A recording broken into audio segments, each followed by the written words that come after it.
ونصلي على رسوله الكريم أما بعد فقد قال الله تبارك وتعالى في القرآن المجيد والفرقان الحميد فأعوذ بالله من الشيطان الرجيم بسم الله الرحمن الرحيم وذكر فإن الذكرى تنفع المؤمنين.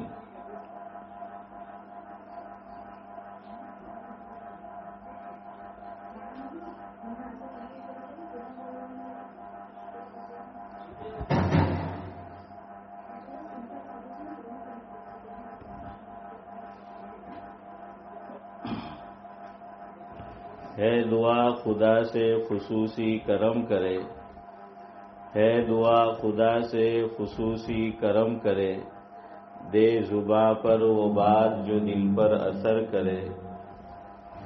دین کی ساری ہی باتیں قابل قدر ہے، دین کی ساری ہی باتیں قابل قدر ہیں، ہم جو باتیں بھی سنیں اس پر عمل کریں. محترم مائیں، بہنیں اور بیٹیاں، ہم سب یہاں پر دین کی نسبت سے جمع ہیں. ترمذی شریف میں حضرت نبی کریم صلی اللہ علیہ وسلم کا ایک ارشاد حضرت ابو سعید خدری رضی اللہ تعالی عنہ سے مروی ہے، جس کا مفہوم یہ ہے کہ حضرت نبی کریم صلی اللہ علیہ وسلم نے فرمایا: لن يشبع المؤمن من خير يسمعه حتى يكون منتهاه الجنة او كما قال عليه الصلاة والسلام. حضرت نبی کریم صلی اللہ علیہ وسلم نے فرمایا کہ مومن کا پیٹ کبھی خیر کی باتوں کے سننے سے بھرتا نہیں ہے تاکہ وہ جنت میں پہنچ جائے. اس روایت سے پتہ چلا کہ ہم دین کی جتنی بھی باتیں سن لیں وہ کم ہے. میرے اور آپ کے اور کسی مسلمان کے دل میں ایمان کی صحیح رمق موجود ہے، صحیح چمک موجود ہے، تو کبھی وہ خیر کی باتوں سے، دین کی باتوں سے، ایمان اور اسلام کی باتوں سے شکم سیر نہیں ہو سکتا. یہ ایسی پیاس ہے کہ جتنا آدمی پیتا جائے گا اتنی ہی تشنگی بڑھتی جائے گی، پیاس بڑھتی جائے گی. کہنا چاہیے کہ ایسا سمندر ہے جس کا کوئی کنارہ نہیں ہے. حضرت نبی کریم صلی اللہ علیہ وسلم کو اللہ تبارک و تعالی نے بعض کاموں سے از راہ شفقت روک دیا. راتوں کو حضور نے عبادت زیادہ کر دی اور راتوں کا قیام طویل کر دیا، تو اللہ تبارک و تعالی نے حضرت نبی کریم صلی اللہ علیہ وسلم سے فرمایا، جس کو قرآن کریم یوں بیان کرتا ہے کہ بسم اللہ الرحمن الرحیم یا ایھا المزمل قم اللیل الا قلیلا نصفہ او انقص منہ قلیلا او زد علیہ ورتل القرآن ترتیلا.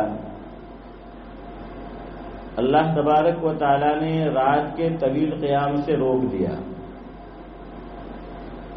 اسی طرح قرآن کریم میں ہے کہ حضرت نبی کریم صلی اللہ علیہ وسلم لوگوں کو دین کی دعوت دیتے تھے، اللہ تعالی کی طرف بلاتے تھے، اور لوگ آپ کی باتوں پر جس طرح لبیک کہنا چاہیے لبیک نہیں کہتے تھے. حضرت نبی کریم صلی اللہ علیہ وسلم کا دل بہت اڑتا تھا. حضرت رنجیدہ ہوتے تھے، غمگین ہوتے تھے.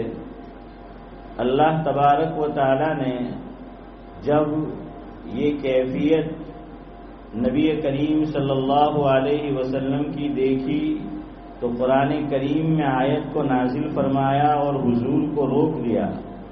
سورہ کہف جمعہ کے دن میں اور آپ، اللہ تبارک و تعالی مجھے بھی اور آپ کو بھی توفیق دے، ہر جمعہ کو اس کی تلاوت کرنی چاہیے۔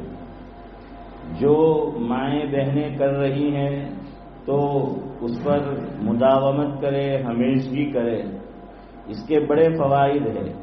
خاص طور سے آج کا جو دور ہے یہ فتنوں کا دور ہے، ہر دن نئے نئے فتنے رونما ہو رہے ہیں، اور جو چیزیں ہمارے ہاتھوں میں اور ہمارے گھروں میں آ گئی ہیں سوشل میڈیا کے نام سے، تو اس میں بھی نت نئے اور طرح طرح کے فتنے یہ رونما ہو رہے ہیں۔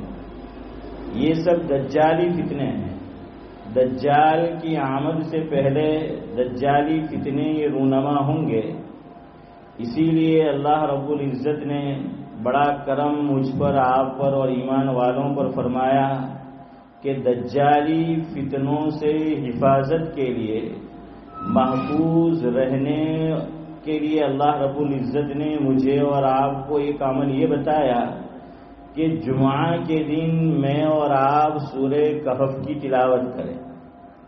جو مسلمان مرد ہو یا عورت ہو، چھوٹا ہو بڑا ہو، گاؤں کا ہو شہری ہو، تو جو مسلمان اس کی تلاوت کرے گا، اللہ رب العزت ایک جمعہ سے لے کر کہ جب اس نے تلاوت کی وہاں سے لے کر اگلے جمعہ تک دجالی فتنوں سے بھی اس کی حفاظت کرے گا۔ اور اللہ کے نبی صلی اللہ علیہ وسلم نے فرمایا کہ اگر دجال نکل آیا تو دجال سے بھی اس کی حفاظت ہوگی۔ تو یہ دجالی فتنے دن بدن رونما ہوتے جا رہے ہیں، تو مجھے اور آپ کو چاہیے کہ ہم جمعہ کے دن سورہ کہف کی تلاوت کا اہتمام کریں۔ سورہ کہف ہم سب جانتے ہیں کہ 15ویں پارے میں ہے۔ 15واں پارہ آدھا جہاں ختم ہوتا ہے، اس کے بعد کا جو رکوع ہے اس کے ختم پر سورہ کہف یہ شروع ہوتی ہے، اور 16ویں پارے میں 4 ساڑھے 4 صفحات 16ویں پارے کے بھی شامل ہو جاتے ہیں۔ تھوڑی لمبی یہ صورت ہے، لیکن وقت نکال کر اس کی تلاوت کرنی چاہیے۔ پوری صورت کی خود بھی ہم تلاوت کریں، ہمارے گھروں میں ہماری بیٹیاں، بہویں اور جو بھی ہمارے بچے ہیں، گھر والے ہیں، ان کا بھی ذہن بنائے، ان کو تلقین کرے کہ ہر جمعہ کے دن یہ نہیں کہ کبھی تلاوت کر لی کبھی چھوڑ دیا، پابندی سے سورہ کہف کی تلاوت کرے تو اس کے بہت فضائل ہیں اور بہت فوائد ہے۔ اور آج کے دور میں مجھے اور آپ کو شاید کسی دور میں اتنی ضرورت نہیں تھی جتنی اس دور میں ہے، اور آگے مزید بڑھتی چلی جائے گی۔ تو سورہ کہف کی تلاوت کرنی چاہیے۔ جیسا کہ میں نے ابھی بتایا، سورہ کہف طویل صورت ہے، اللہ جزائے خیر دے علماء کرام کو کہ انہوں نے حضرت نبی کریم صلی اللہ علیہ وسلم کے ایک ایک ارشاد کو طویل سفر کر کے، جد و جہد کر کے، محنت کر کے میرے اور آپ کے سامنے رکھ دیا ہے، بیان کر دیا ہے، کتابوں میں اس کو محفوظ کر دیا ہے۔ اللہ کے نبی صلی اللہ علیہ وسلم نے یہ بھی فرمایا، جس کا مفہوم یہ ہے کہ اگر میرے اور آپ کے پاس جمعہ کے دن اتنا وقت نہیں ہے کہ ہم سورہ کہف پوری پڑھ سکے، تو کم از کم اتنا تو مجھے اور آپ کو ضرور کرنا چاہیے۔ اس میں کوئی زیادہ وقت نہیں لگتا۔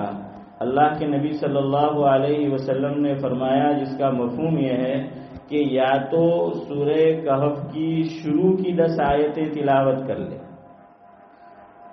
تو سمجھ لیجئے کہ ایک رکوع سے کچھ کم ہے، لیکن اگر آدمی کے پاس وقت نہیں ہے، آیتیں شمار نہیں کر سکتا، تو الحمدللہ الذی انزل علی عبدہ الکتاب ولم یجعل لہ عوجا قیما لینذر، یہاں سے شروع کرے اور نحن بعثناہم لنعلم ای الحزبین احصی لما لبثوا امدا، ایک رکوع تلاوت کر لے تو اس کے بھی وہی فوائد، وہی فضائل اور وہی انوار و برکات ہے کہ جو پوری سورہ کہف کی تلاوت کے ہیں۔ تو نمبر 1 تو پوری سورہ کہف کی تلاوت کرنی چاہیے۔ اگر وقت نہیں ہے، کوئی مشغولی ہے، کوئی معذوری ہے، کوئی مجبوری ہے، تو پھر شروع کی 10 آیات یہ تلاوت کر لے، یا کم از کم ایک رکوع یہ تلاوت کر لے۔ یا پھر اللہ کے نبی صلی اللہ علیہ وسلم نے دوسرا آپشن یہ بتلایا کہ سورہ کہف کی اخیر کی 10 آیتیں اس کو جو ہے وہ تلاوت کر لے جمعہ کے دن، تو جو فضائل پوری سورہ کہف کے پڑھنے کے ہیں، جو برکات، جو انوارات، وہ اخیر کی 10 آیتیں پڑھنے پر بھی مجھے اور آپ کو حاصل ہو جائیں گے، اور اللہ تبارک و تعالی دجالی فتنوں سے میری اور آپ کی حفاظت فرمائے گا۔ اللہ مجھے بھی عمل کی توفیق عطا فرمائے، آپ کو بھی عمل کی توفیق دے، اور ہر مسلمان کو ہر جمعہ کے دن پابندی سے اس عمل کو انجام دینے کی اللہ تبارک و تعالی سعادت بخشے، آمین۔ تو سورہ کہف میں یہ عرض کر رہا تھا، اللہ رب العزت نے یہ آیت کریمہ نازل فرمائی کہ فَلَعَلَّكَ بَاخِعٌ نَفْسَكَ عَلَىٰ آثَارِهِمْ إِن لَّمْ يُؤْمِنُوا بِهَٰذَا الْحَدِيثِ أَسَفًا۔ مفہوم یہ ہے کہ محبوبم آپ کا کام ہے دین کی باتوں کو لوگوں تک پہنچانا، میرے پیغام کو لوگوں تک پہنچانا۔ اللہ رب العزت قرآن کریم میں ایک مقام پر بیان فرماتے ہیں کہ یا ایھا الرسول بلغ ما انزل الیک من ربک وان لم تفعل فما بلغت رسالتہ۔ اور 30ویں پارے میں اللہ رب العزت نے یوں بیان فرمایا کہ لست علیہم بمسیطر۔ بہرحال اللہ رب العزت نے حضرت نبی کریم صلی اللہ علیہ وسلم کی بے قراری، بے چینی، بے اطمینانی کو دیکھا تو حضور کی دھاڑس بندائی اور حضور سے یہ فرمایا کہ آپ کو اتنا زیادہ غم کرنے کی ضرورت نہیں ہے کہ آپ اپنے آپ کو ہلاکت میں ڈال دیں، آپ کی جان کو خطرہ ہو جائے۔ بہرحال مجھے اگلی بات بتانی ہے کہ قرآن کریم میں اور آپ اللہ توفیق دے اٹھا کر دیکھیے، حضور اکرم صلی اللہ علیہ وسلم کو بعض کاموں سے اللہ رب العزت نے روک دیا ہے، لیکن قرآن کریم میری اور آپ کی یہ رہنمائی کرتا ہے کہ 2 عمل ایسے ہیں قرآن کریم میں کہ اللہ رب العزت نے روکا نہیں ہے بلکہ اس کی تعریف فرمائی ہے، اس کو سراہا ہے۔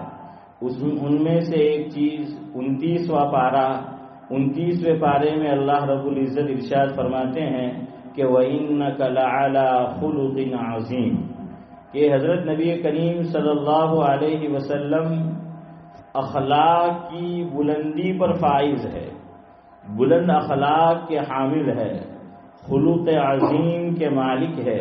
اللہ رب العزت نے یہاں پر حضور کو نہیں روکا بلکہ تعریف فرمائی کہ محبوبم آپ اپنے اخلاق کو اور بلند فرماتے جائیے، اس کا معیار یہ بلند کیجئے۔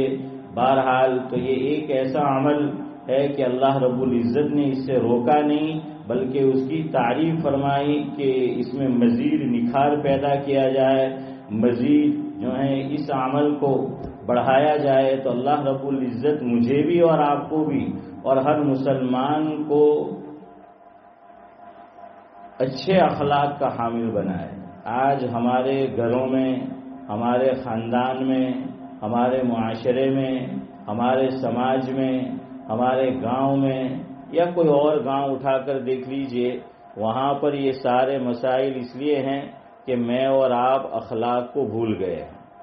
ہم نے اخلاق اس کو بھلا دیا ہے، دوسری قوموں نے اخلاق کو لے لیا اور ہم جو ہیں وہ اخلاق سے یہ کوسوں دور ہو گئے۔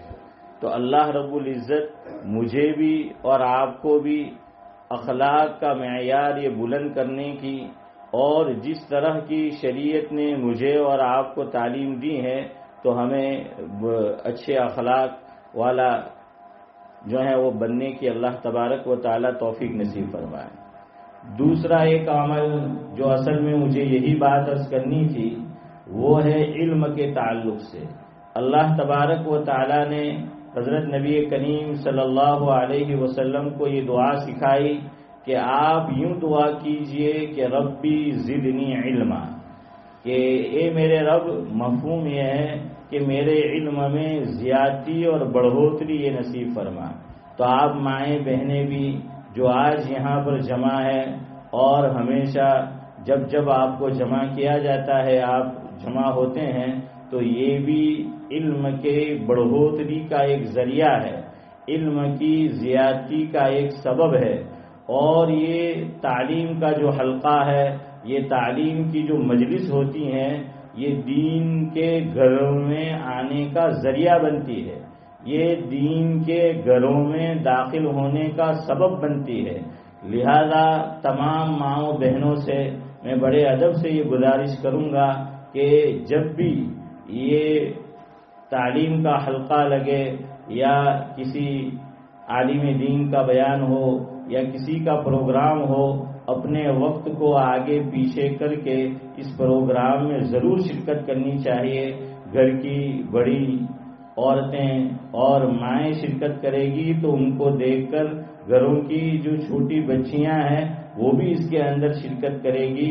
تو آج کے یہ پرفتن دور میں اپنے ایمان کی حفاظت، اپنی اولاد کے ایمان کی حفاظت کے جہاں ہمیں اور بہت سے اسباب اختیار کرنے کی ظاہری طور پر ضرورت ہے، وہیں پر ایک سبب یہ بھی ہے۔ لہذا اپنے وقت کو آگے پیچھے کر کے فارغ کر کے دینی مجالس میں ضرور شرکت کرنی چاہیے۔ میں نے جو روایت شروع میں آپ کے سامنے پڑھی اس میں اللہ رب العزت، اللہ کے نبی صلی اللہ علیہ وسلم نے یہی بیان فرمایا کہ مومن کا دل خیر کی باتوں کے سننے سے کبھی بھرتا نہیں ہے، اس کا پیٹ کبھی بھرتا نہیں ہے۔ اس روایت کی شرح کرتے ہوئے شاہ عبدالحق محدث دہلوی علیہ الرحمہ نے یہ ذکر کیا ہے کہ جو مسلمان مرد یا عورتیں دینی مجالس میں، دینی محافل میں، تعلیمی حلقوں میں یہ شرکت کرتے رہیں گے تو یہ ان کے دنیا سے ایمان کے ساتھ جانے کی انشاءاللہ العزیز گارنٹی ہے اور یہ علامت ہے۔ کیوں؟ اللہ کے نبی صلی اللہ علیہ وسلم نے آگے روایت میں یہ فرمایا کہ حتیٰ یکون منتہاہ الجنہ، اور جنت کے اندر مسلمان ہی داخل ہوگا۔ مسلمان کے علاوہ قرآن کریم میں بیان کرتا ہے کہ جنت میں کسی اور کو داخلہ نہیں ملے گا۔ تو آپ کا یہ عمل اور آپ ماؤں بہنوں کی یہ شرکت آج کی مجلس میں بھی اور جب جب بھی یہ مجلس ہو تو اس کے اندر شرکت کریں گے انشاءاللہ العزیز۔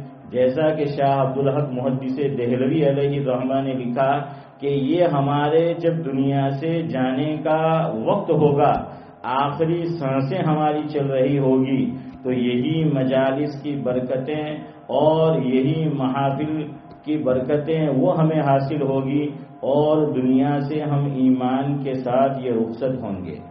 اور دنیا سے ایمان کے ساتھ رخصت ہونا، اس کی دعائیں انبیاء کرام علیہم الصلاۃ والسلام نے کی ہے۔ حالانکہ نبی ظاہری بات ہے کہ وہ تو ایمان کے ساتھ ہی دنیا سے جائے گا، لیکن اللہ رب العزت نے انبیاء کی دعائیں قرآن کریم میں ذکر فرمائی۔ کیوں؟ تاکہ مجھے اور آپ کو بتایا جائے کہ ایمان کتنی بڑی نعمت ہے، اور اس سے بڑی دولت یہ ہے کہ آدمی ایمان کی دولت، ایمان کی مایا، ایمان کا سرمایہ یہ دنیا سے لے کر وہ رخصت ہو۔ ایمان مل جانا اللہ تبارک و تعالیٰ کی بہت بڑی نعمت ہے، اور اللہ تعالیٰ نے یہ نعمت مجھے اور آپ کو بغیر کسی قربانی کے، بغیر کسی مشقت کے جو ہیں وہ عطا فرمائی ہے۔ ورنہ آپ مائیں بہنیں صحابیات کے واقعات پڑھیں، انہوں نے ایمان کو حاصل کرنے کے لیے ایمان کی دولت کو بچانے کے لیے ایمان کی دولت کے ساتھ دنیا سے رخصت ہو، کیسے کیسے مصائب ان پر جو ہیں وہ ڈھائے گئے، کیسی کیسی تکلیفیں انہوں نے برداشت کی. کسی نے اپنا بیٹا کھویا، کسی نے اپنا شوہر کھویا، اور کسی نے جو ہے اپنا مال اس کے لیے قربان کیا، کسی نے وطن قربان کیا.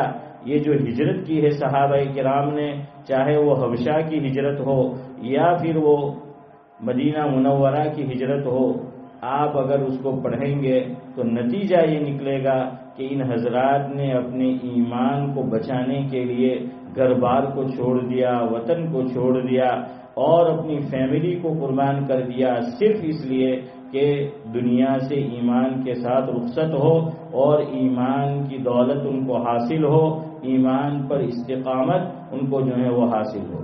اللہ کا کتنا کرم ہے مجھ پر، آپ پر، کہ ہم نے جب آنکھیں کھولی، آنکھیں کھولنے کے ساتھ میرے اور آپ کے سیدھے کان میں اذان سنائی گئی، ہمارے الٹے کان میں جو ہے وہ اقامت پڑھی گئی. ہم نے ایک دیندار گھرانے میں، ایک مسلمان گھرانے میں ہم نے جنم لیا. اللہ تبارک و تعالیٰ کا اس پر شکر گزار ہونا چاہیے. اب میری اور آپ کی ذمہ داری ہے کہ اس پرفتن دور میں ہم اپنے ایمان کی حفاظت بھی کریں، اور جب میرا اور آپ کا دنیا سے جانے کا وقت ہو تو ہم ایمان کے ساتھ دنیا سے رخصت ہو، حسن خاتمہ کی دولت مجھے اور آپ کو میسر آئے. اللہ کے نبی صلی اللہ علیہ وسلم نے روایت میں فرمایا، جس کا مفہوم یہ ہے کہ انما العبرۃ بالخواتیم، کہ دار و مدار یہ انجام پر ہے. ایک آدمی، اللہ بچائے ہمارا ان میں شمار نہ ہو، کہ مسلمان تھا، زندگی گزاری ایمان کی حالت میں، لیکن اگر دنیا سے ایمان کے ساتھ رخصت نہیں ہوا تو اسے کوئی فائدہ نہیں ہے، اسے اخروی اعتبار سے کوئی فائدہ نہیں ہوگا. اس کے بالمقابل ایک آدمی ہے، چاہے مرد ہو یا یہ کہ کوئی عورت ہو، اور ایمان کی دولت سے وہ بیچارہ محروم تھا یا محروم تھی، لیکن دنیا سے جب جانے کا وقت آیا اور جہاں تک ایمان کے معتبر ہونے کا اللہ رب العزت نے وعدہ فرمایا ہے، اس سے پہلے وہ ایمان لے آیا یا ایمان لے آئی اور دنیا سے وہ رخصت ہوئی یا رخصت ہوا تو وہ کامیاب ہے. تو اس لیے یہ دینی محافل، یہ دینی مجالس، یہ تعلیمی حلقے، اس کے لیے آپ ماؤں بہنوں کو بلایا جاتا ہے تو آپ ضرور اس میں شرکت کریں، خود بھی شرکت کریں. اپنی جو سہیلیاں ہیں تو ان سے اور جن سے ہمارے تعلقات ہے، ظاہری بات ہے کہ سب دین والے ہیں، ایمان والے ہیں، ایمان کی کچھ نہ کچھ رمق موجود ہے، تو ہم ان کا ذہن بنائیں، ان کو دعوت دیتے رہے، مایوس نہ ہو. اللہ تبارک و تعالیٰ نے عورتوں میں بڑی صفات رکھی ہیں، بڑی خوبیاں رکھی ہیں. اگر آپ مائیں اور بہنیں یہ ٹھان لے کہ ہمیں اپنے گھر کو دیندار بنانا ہے اور ہمیں اپنے خاندان کو دیندار بنانا ہے، ہمیں اپنے معاشرے کو، سماج کو دیندار بنانا ہے، ہمیں اپنے گاؤں کو ایک مثالی جو ہے گاؤں بنانا ہے، اللہ رب العزت نے یہ صفات آپ عورتوں کے اندر رکھی ہیں کہ مردوں کا ذہن آپ بنا سکتی ہیں، بیٹوں کا ذہن جو ہے وہ بنا سکتی ہیں، بھائیوں کا ذہن یہ بنا سکتی ہیں. اور دین کے لیے عورتوں نے بڑی قربانیاں دی ہیں. حضرت سمیہ رضی اللہ تعالی عنہا آپ سب جانتے ہیں کہ انہوں نے ایمان کی بقا کے لیے، ایمان کی حفاظت کے لیے، دنیا سے ایمان کے ساتھ رخصت ہو اس کے لیے اپنی جان تک کو قربان کر دیا. اور حضرت نبی کریم صلی اللہ علیہ وسلم کی پہلی بیوی ہماری امی جان حضرت خدیجہ رضی اللہ تعالی عنہا، وہ ایک مالدار خاتون تھی، ایک بزنس مین خاتون تھی. حضرت نبی کریم صلی اللہ علیہ وسلم کے عقد میں آئی، نکاح میں آئی. حضرت نبی کریم صلی اللہ علیہ وسلم کے مشن کے لیے، دین کی دعوت کے لیے حضرت خدیجہ رضی اللہ تعالی عنہا نے خود کو تو وقف کیا ہی تھا، لیکن جتنا مال ان کے پاس تھا حضرت خدیجہ رضی اللہ تعالی عنہا نے اس دعوت کے مشن کے لیے اور ایمان کے لیے اپنے مال کو، اپنی جان کو حضرت خدیجہ رضی اللہ تعالی عنہا نے وقف کر دیا۔ قرآن کریم میں 30ویں پارے میں ایک سورت ہے سورہ ضحیٰ، اس میں اللہ رب العزت ایک جگہ یہ ارشاد فرماتے ہیں کہ وَوَجَدَكَ عَائِلًا فَأَغْنَى۔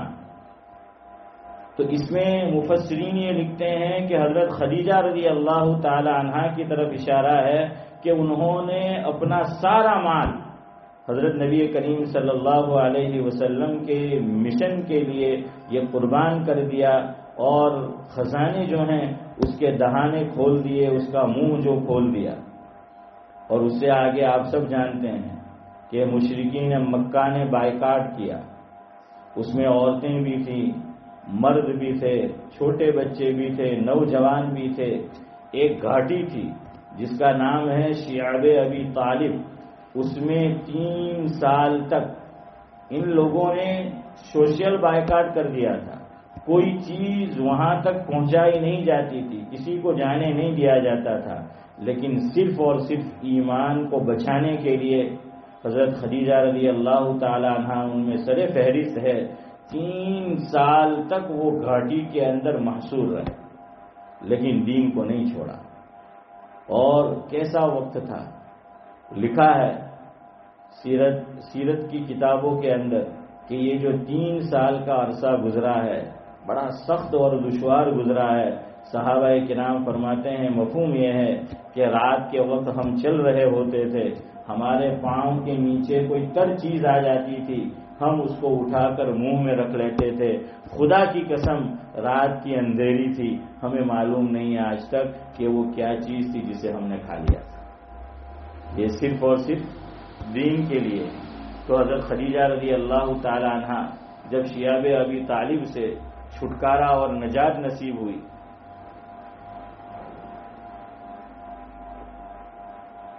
اس کے بعد قریبی زمانے میں ان کا انتقال ہو گیا۔ کیوں؟ یہ سب قربانیاں دی تھی اور سوشل بائیکاٹ تھا، تو لہذا وہ ضعیف ہو گئی تھی اور اپنی جان مالی کے حقیقی کے سپرد کر دی۔ تو بہرحال یہی حوصلہ جو حضرت خدیجہ رضی اللہ تعالی عنہا کا تھا، تو آپ ماؤں بہنوں میں بھی ہونا چاہیے کہ حضرت سمیہ نے اتنی قربانی دی، حضرت خدیجہ رضی اللہ تعالی عنہا نے اتنی قربانی دی، تو ہمیں تو صرف اپنے وقت کی قربانی دینا ہے اور تھوڑی بہت جو ہے وہ جانی اور مالی قربانی دینی ہے۔ تو لہذا میں آپ سے بار بار یہ درخواست کر رہا ہوں کہ جب بھی یہ تعلیمی حلقے کہیں قائم ہو اور یہ کہ بیانات ہو خاص طور سے عورتوں کے لیے، تو اس میں ضرور جو ہے وہ شرکت کرنی چاہیے۔ اس کے بڑے فوائد جو ہیں اللہ تبارک و تعالیٰ نے رکھے ہیں، ان میں ایک فائدہ یہ رکھا ہے جیسا کہ میں نے عرض کیا کہ ایمان پر ماؤں بہنوں کا جو ایسی مجالس میں شرکت کرتے رہے گی۔ شاہ عبدالحق محدث دہلوی رحمۃ اللہ علیہ نے تحریر فرمایا کہ خاتمہ ہوگا ایمان پر ہوگا، حسن خاتمہ کی دولت سے مالا مال ہوں گے۔ اور میں نے عرض کیا کہ یہ ایمان بہت بڑی نعمت ہے، اور ایمان کے ساتھ دنیا سے چلے جانا یہی ایک مومن کا مقصد ہوتا ہے۔ ہم جو بھی نیک کام کرتے ہیں تو اس کے پیچھے ہمارا منشا اور ہماری نیت یہی ہوتی ہے کہ ہمارا اللہ ہم سے راضی ہو جائے، اور اللہ راضی ہوگا تو خاتمہ ایمان پر ہوگا، خاتمہ ایمان پر ہوگا اللہ تبارک و تعالیٰ کا دیدار ہمیں نصیب ہوگا، جنت جو ہے اللہ تبارک و تعالیٰ ہمیں عطا فرمائیں گے۔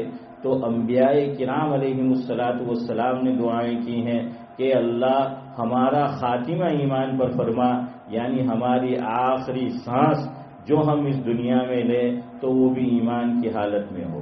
2-3 حوالے قرآن کریم سے میں آپ کی خدمت میں پیش کرتا ہوں۔ سورہ یوسف 12ویں پارے میں یہ سورت ہے، یہ شروع ہوتی ہے اور 13ویں پارے میں ختم ہوتی ہے۔ انشاءاللہ میں 5 منٹ میں اپنی گفتگو ختم کرتا ہوں۔ اللہ رب العزت نے یہ بیان فرمایا سورہ یوسف میں کہ رب قد آتیتنی من الملک وعلمتنی من تأویل الاحادیث فاطر السماوات والارض انت ولی فی الدنیا والآخرہ توفنی مسلما والحقنی بالصالحین۔ اس میں حضرت یوسف علیہ السلام نے ایک دعا یہ مانگی ہے کہ اللہ انت ولی فی الدنیا والآخرہ، تو میرا ولی ہے، تو میرا کارساز ہے، دنیا میں بھی اور آخرت میں بھی۔ توفنی مسلمہ، تو مجھے بحالت ایمان موت دے، کہ مجھے ایمان کی حالت میں موت آئے اور میرا حشر یہ نیک لوگوں کے ساتھ ہو۔ تو دیکھیے حضرت یوسف علیہ السلام یہ دعا کر رہے ہیں کہ جب میں دنیا سے جاؤں تو ایمان کی حالت میں جاؤں۔ پہلا پارہ سورہ بقرہ، اس میں حضرت ابراہیم علیہ السلام اپنی اولاد کو وصیت کر رہے ہیں، حضرت یعقوب علیہ السلام اپنی اولاد کو وصیت کر رہے ہیں کہ تمہیں موت اسلام کے علاوہ کسی اور مذہب پر نہیں آنی چاہیے۔ جب تم دنیا سے رخصت ہو تو تم بحالت ایمان رخصت ہو۔ قرآن کریم اس کو یوں بیان کرتا ہے کہ وَوَصَّى بِهَا إِبْرَاهِيمُ بَنِيهِ وَيَعْقُوبُ يَا بَنِيَّ إِنَّ اللَّهَ اصْطَفَى لَكُمُ الدِّينَ فَلَا تَمُوتُنَّ إِلَّا وَأَنْتُمْ مُسْلِمُونَ أَمْ كُنْتُمْ شُهَدَاءَ إِذْ حَضَرَ يَعْقُوبَ الْمَوْتُ إِذْ قَالَ لِبَنِيهِ مَا تَعْبُدُونَ مِنْ بَعْدِي قالوا نعبد إلهك وإله آبائك إبراهيم وإسماعيل وإسحاق إلها واحدا ونحن له مسلمون۔ اور اللہ رب العزت نے چوتھے پارے میں پہلا رکوع جہاں ختم ہوتا ہے تو اس کی پہلی آیت اللہ رب العزت ارشاد فرماتے ہیں کہ یا ایھا الذین آمنوا اتقوا اللہ حق تقاتہ ولا تموتن الا وانتم مسلمون۔ کہ مفہوم یہ ہے، ایک بات یہ بیان فرمائی اللہ رب العزت نے کہ تمہیں ایمان کی حالت ہی میں موت آنی چاہیے۔ تو دیکھیے ایمان پر ہمارا خاتمہ ہو، حسن خاتمہ ہو، اس کے لیے ہمیں کچھ کام بطور خاص کرنے ہیں۔ تو اللہ رب العزت ہمارا خاتمہ ایمان پر فرمائیں گے، چاہے وہ مرد ہو یا عورت ہو۔ نمبر ایک کام یہ کرے جو آج آپ نے کیا کہ آج آپ اس دینی مجلس میں تشریف فرما ہے، جس گھر میں ہم سب جمع ہیں، ہم اللہ رب العزت سے دعا کرتے ہیں اللہ رب العزت دنیا اور آخرت میں یہ جو بھی گھر والے ہیں جنہوں نے یہاں دینی پروگرام منعقد کیا اور اپنا گھر جو ہے وہ اس کے لیے پیش کیا، اللہ رب العزت دنیا اور آخرت کی ساری بھلائیاں انہیں نصیب فرمائے، اور ان کے جو بھی نیک عزائم ہیں اللہ تبارک و تعالی انہیں بھی پورا فرمائے، اور جو دوسری مائیں بہنیں یہاں شرکت کر رہی ہیں وہ بھی کوشش کرے اپنے گھر کو اس کے لیے جو ہے وہ پیش کرے۔ ایسی دینی مجالس ہمارے گھروں میں ہوگی، خیر ہمارے گھروں میں پھیلے گی، خیر ہمارے گھروں میں آئے گی، اور اس کے برکات اور فوائد انشاءاللہ العزیز ہم اپنی کھلی آنکھوں سے دیکھیں گے۔ تو ایک اگر میں اور آپ چاہتے ہیں کہ ہمارا خاتمہ ایمان پر ہو، حسن خاتمہ کی دولت سے ہم مالا مال ہو، تو ایک کام یہ کرنا ہے کہ آج آپ نے شرکت کی ہے اسی طرح اس میں جو ہے وہ شرکت کرتے رہے۔ دوسرا کام یہ کرنا ہے اچھی صحبت اختیار کرنی ہے، اچھے لوگوں کے ساتھ دوستی رکھنی ہے، تعلقات رکھنے ہیں۔ تو اللہ کے نبی صلی اللہ علیہ وسلم نے فرمایا، جس کا مفہوم یہ ہے کہ آدمی اپنے خلیل اور اپنا دوست جو ہوتا ہے اس کے مذہب پر ہوتا ہے، یعنی جیسا دوست ہوتا ہے ویسے ہی پھر ہماری بھی سوچ بنتی ہے اور ہماری عادات و اطوار بھی ویسے ہی ہو جاتے ہیں۔ تو لہذا کوشش کرنی چاہیے کہ ہماری سہیلیاں اچھی ہو، ہمارے تعلقات اچھے لوگوں کے ساتھ ہو، دینداروں کے ساتھ ہو، تو اس کی وجہ سے دین ہماری زندگیوں میں آئے گا۔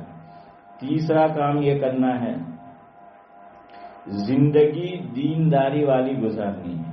اللہ کے نبی صلی اللہ علیہ وسلم نے فرمایا، جس کا مفہوم یہ ہے کہ تم جیسی زندگی گزارو گے تمہیں ویسی ہی موت آئے گی، اور جیسی تمہیں موت آئے گی کل قبروں کے اندر سے تم اٹھائے جاؤ گے اور تمہارا حشر پھر ویسا ہی جو ہے وہ ہوگا۔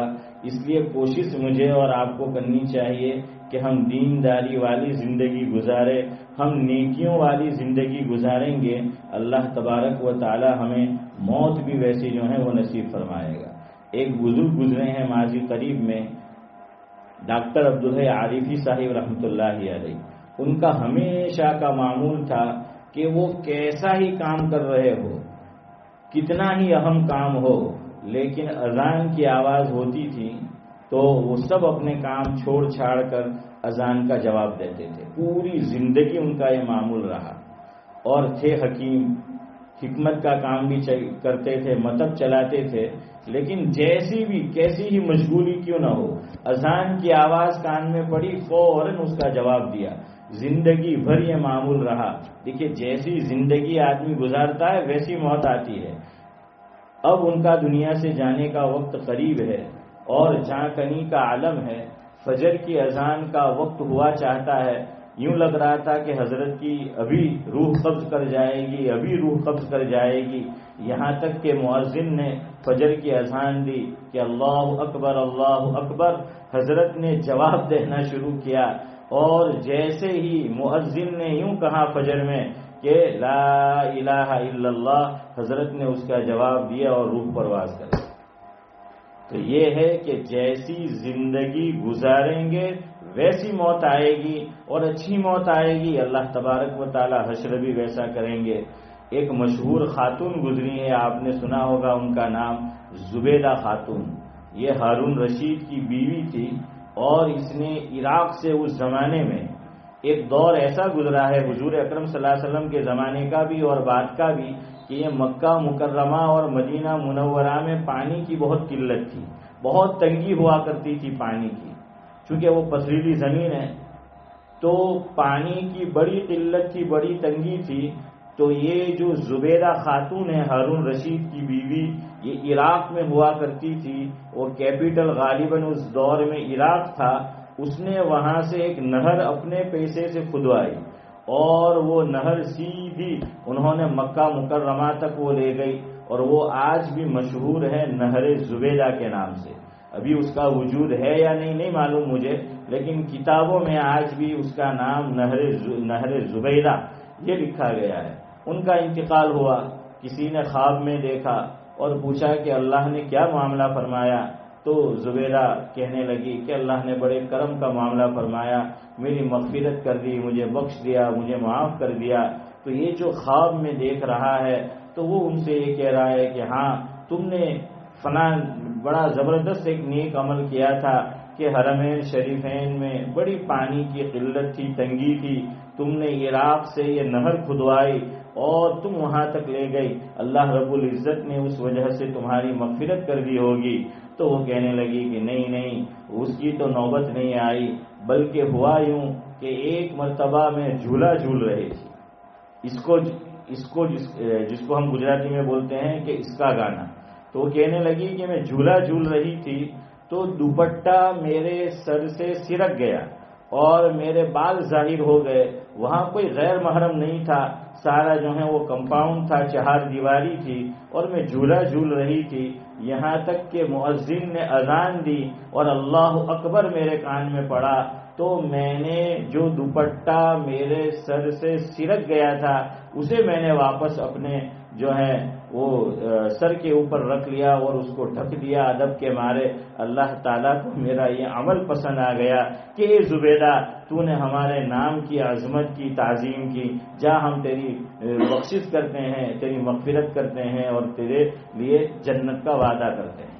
تو بہرحال آپ ماؤں بہنوں سے بھی یہ گزارش ہے کہ جب بھی اذان کی آواز ہمارے کانوں میں پڑے، فجر ہو، ظہر ہو، عصر ہو، مغرب ہو، عشاء ہو، تو ہم اپنے سروں کو ڈھک کر رکھے۔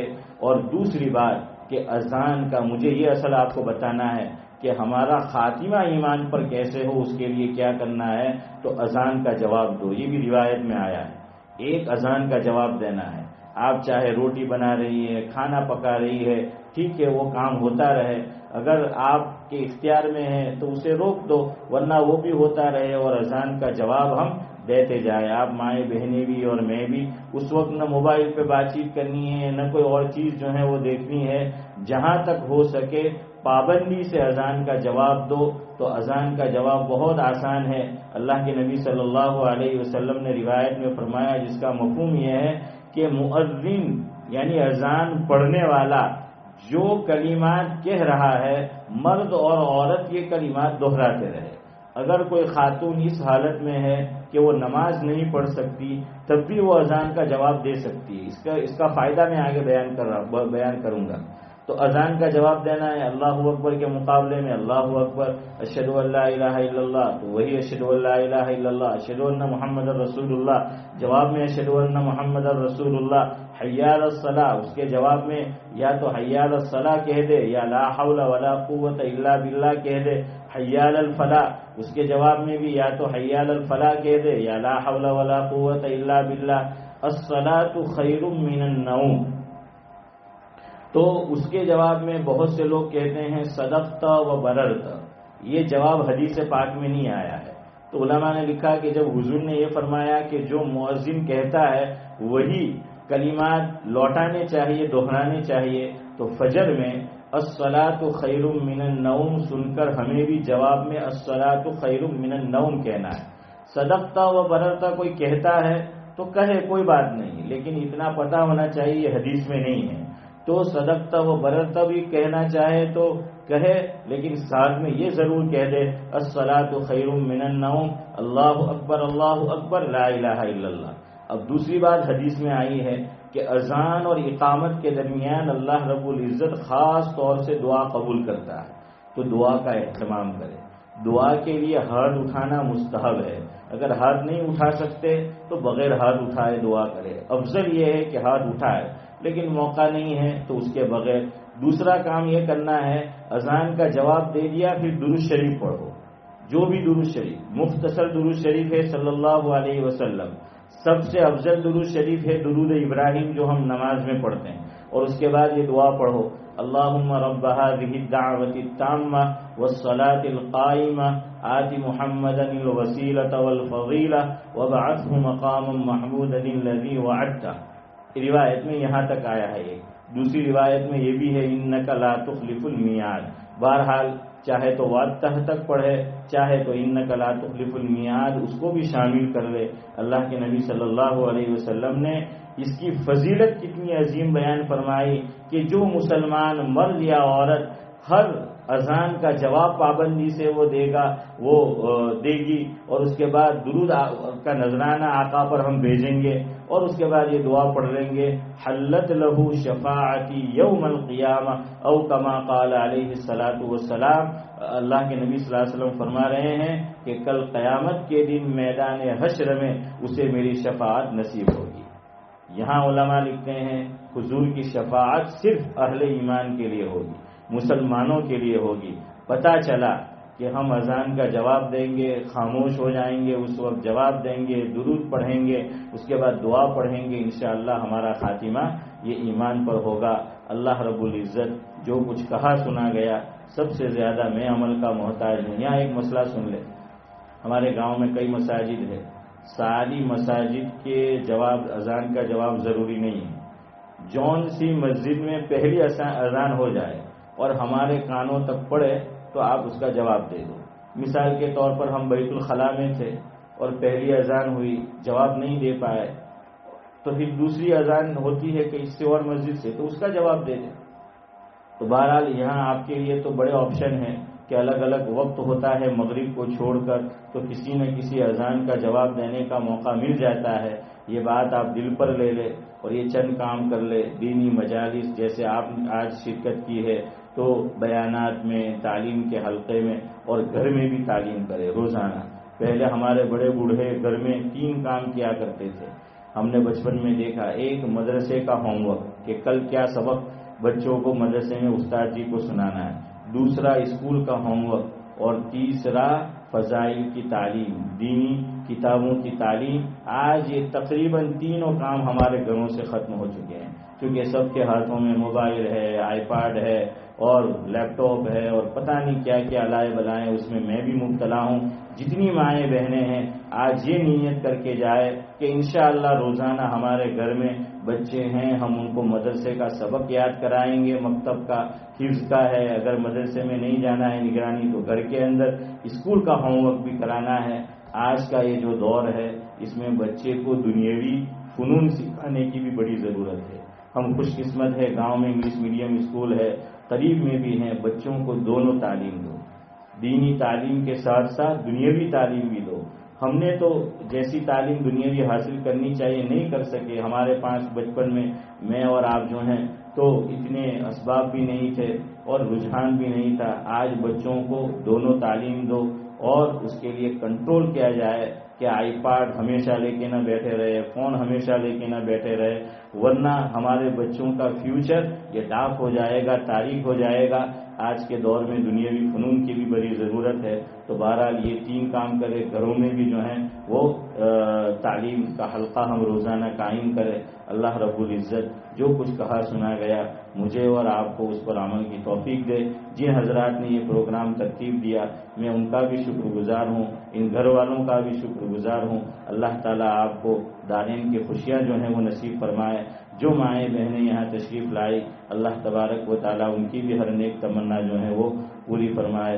سبحان اللہ و بحمدہ، سبحانک اللہم و بحمدک، نشہد ان لا الہ الا انت، نستغفرک و نتوب الیک۔ سبحان ربک رب العزت عما یصفون وسلام علی المرسلین والحمد للہ۔